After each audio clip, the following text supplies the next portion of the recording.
Okay အားလုံးမင်္ဂလာပါခင်ဗျအခုကျွန်တော်ပြပေးမှာကတော့ Viber account တစ်ခုကျွန်တော်တို့လွှဲကူစွာဘယ်လိုဖွင့်မလဲဆိုတော့ကိုကျွန်တော်ပြပေးပါမယ် Okay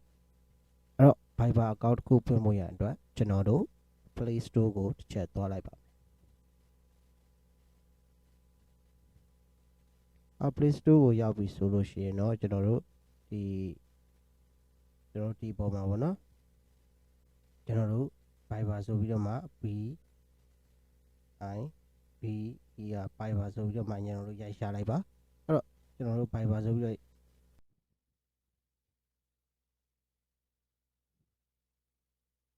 ကျွန်တော်တို့ရိုက်ရှာလိုက်ပါရိုက်ရှာပြီးသွားရင်တော့ကျွန်တော်တို့ဒီဘက်က install လေးမှာကျွန်တော်တို့ download ဆွဲပါခဏလောက်စောင့်ပေးပါဗျ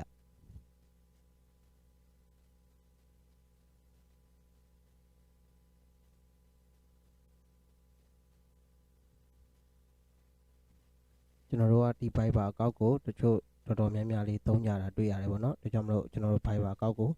ကျွန်တော်တို့လွယ်ကူစွာဘယ်လိုဖွင့်ရလဲဆိုတော့ကိုကျွန်တော်ပြပေးပါမယ်နောက်ပိုင်းဆိုရင်တော့ကျွန်တော် Viber အကောင့်နဲ့ပတ်သက်တဲ့တစ်and twoလေးတွေကိုကျွန်တော်ပြပေးတော့မှာဖြစ်ပါတယ်ဟုတ်ကဲ့ကျွန်တော်တို့ဒီမှာ Viber အကောင့်အခုကျွန်တော်တို့ရတော့ပါပြီအဲ့တော့ကျွန်တော်အပြင်ပြန်ထွက်လိုက်မယ်နော်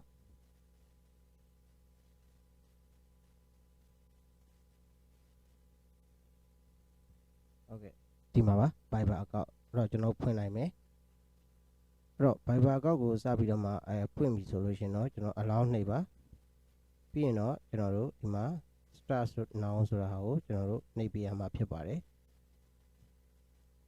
အဲ့တော့ start now နှိပ်ပြီးသွားလို့ရှင်တော့ဒီမှာကျွန်တော်တို့ဒီဖုန်းနံပါတ်တွေသူ down နေပါတော့ဘာနဲ့ဖွင့်မလဲအဲ့တော့ကျွန်တော်ကတော့လောလောဆယ်ကျွန်တော်တို့ဒီ not ပုံနဲ့ပဲကျွန်တော်ကြည့်လိုက်မယ်ပြီးတော့ကျွန်တော်တို့ကဖုန်းနံပါတ်ကိုကျွန်တော်တို့ရဲ့ဖုန်းနံပါတ်ကိုကျွန်တော်တို့ဒီမှာ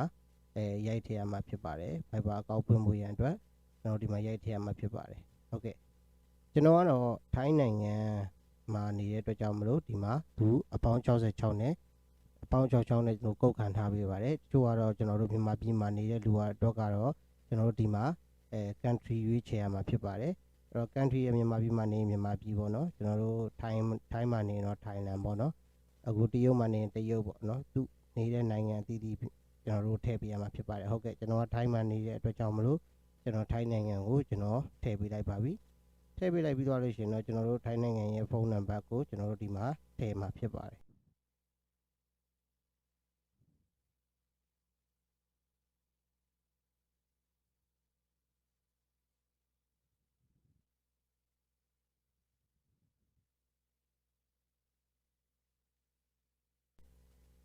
ဟုတ်ကဲ့အဲ့လိုဖုန်းနံပါတ်ရိုက်တယ်ပြီးသွားရင်တော့ဒီမှာ continue ဆိုတာလေးကိုကျွန်တော်တို့နှိပ်လိုက်ပါ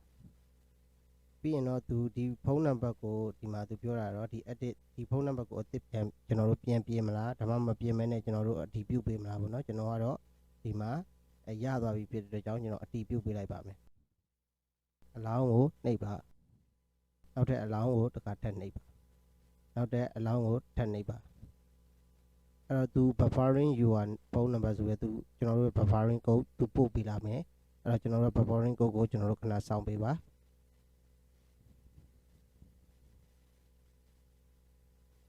သူဖုန်းနံပါတ်နဲ့ကျွန်တော်တို့ဖုန်းထိုးလာတယ်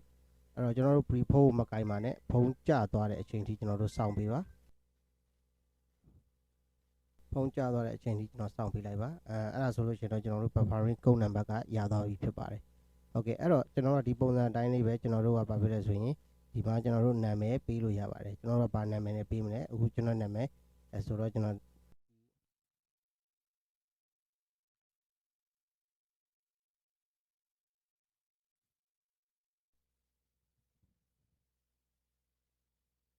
ထားလိုက်ပါတော့ကျွန်တော်ဒီလိုပုံစံမျိုးလေးပဲကျွန်တော်နာမည်ပေးလိုက်မယ်ဟုတ်ပြီကျွန်တော်တို့ဒီမှာကျွန်တော်တို့ရဲ့မွေးနေ့တက်ကြီးပေါ့နော်ကျွန်တော်တို့ရဲ့မွေးနေ့တက်ကြီးကလေးကိုကျွန်တော်တို့ပေးရမှာဖြစ်ပါတယ်အဲ့တော့ကျွန်တော်မွေးနေ့တက်ကြီးကိုကျွန်တော်တို့ရိုက်ထည့်လိုက်မယ်ဥပမာပေါ့နော်ထားလိုက်ပါ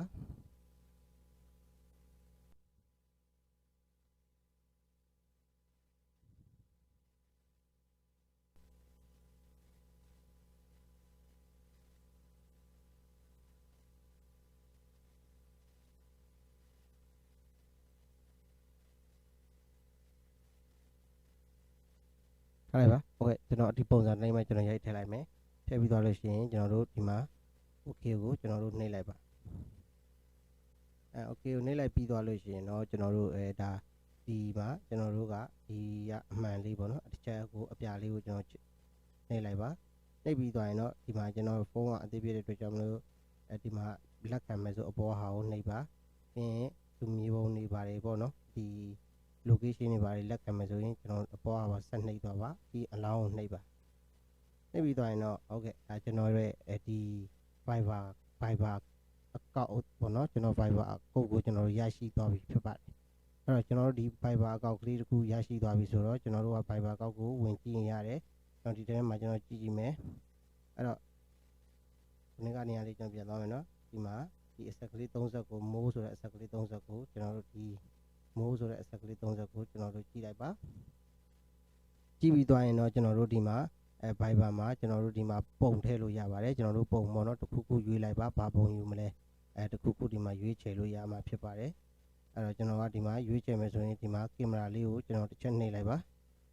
နှိပ်လိုက်ပြီးသွားရင်ကျွန်တော်က gray ရဲမှာရေးမလားဒါမှမဟုတ်ကင်မရာနဲ့ကိုယ့်အကိုဒါတိုင်းရိုက်ပြီးတော့ရွေးမလားပေါ့နော်ဒါမှ gray ရဲမှာရေးမယ်ဆိုလို့ရှိရင်တော့ကျွန်တော်တို့ပုံတွေကိုရောက်သွားမှာဖြစ်ပါတယ်အဲ့တော့ကျွန်တော်ကဘယ်ပုံကြိုက်တယ်ပေါ့နော်ကြိုက်တဲ့ပုံလေးတစ်ပုံကိုကျွန်တော်ရွေးချယ်လို့ရမှာဖြစ်ပါတယ်အဲ့တော့ကျွန်တော်ပုံလေးတစ်ပုံကျွန်တော်ရွေးချယ်ပြီးတော့မှကျွန်တော်ထည့်လိုက်မယ်ပြီးသွားလို့ရှိရင်တော့ဒီမှာ zip ကိုကျွန်တော်နှိပ်လိုက်ပါမယ်အဲ့ဒါဆိုရင်တော့ဒါကျွန်တော်ပုံပေါ့နော်ဒါပုံထည့်လိုက်ပြီထည့်လိုက်ပြီးသွားလို့ရှိရင်တော့သူပြောမယ်ဒီမှာ allow Viber to send update ပေါ့နော်ဒီ update ကျွန်တော်နှိပ်မှာပေါ့နော်အဲ့ဆိုရင်ကျွန်တော်ကတော့မနှိပ်တော့ဘဲနဲ့ကျွန်တော်ဒါတိုင်းပဲကျွန်တော်ဒီတိုင်းပဲမနှိပ်ဘဲနဲ့ကျွန်တော်ပြန်ထွက်သွားပါမယ်ဟုတ်ပါပြီဒါဒီပုံစံတိုင်းဆိုလို့ရှိရင်တော့ဒါကျွန်တော်တို့ရဲ့ Viber အကောင့်တစ်ခုကကျွန်တော်တို့လွယ်ကူစွာရရှိသွားပြီဖြစ်ပါတယ်အဲ့တော့ကျွန်တော်တို့သူများတဲ့ကားတွေကျွန်တော်တို့ Viber အကောင့်တောင်းလို့ရှိရင်ကျွန်တော်တို့ရဲ့ဖုန်းနံပါတ်ကိုကျွန်တော်တို့ပေးလိုက်တာရဲ့ကျွန်တော်တို့ရဲ့ဖုန်းနံပါတ်ပေါ့နော်ဒီမှာဒီဖုန်းနံပါတ်ကိုပေးလိုက်ရင်ဒါကျွန်တော်တို့ရဲ့ Viber အကောင့်ပါကျွန်တော်တို့ရဲ့ Viber အကောင့်နံပါတ်ပါအဲ့ဒါလေးပေးလိုက်လို့ရပါတယ်အဲ့ဒါဆိုရင်တော့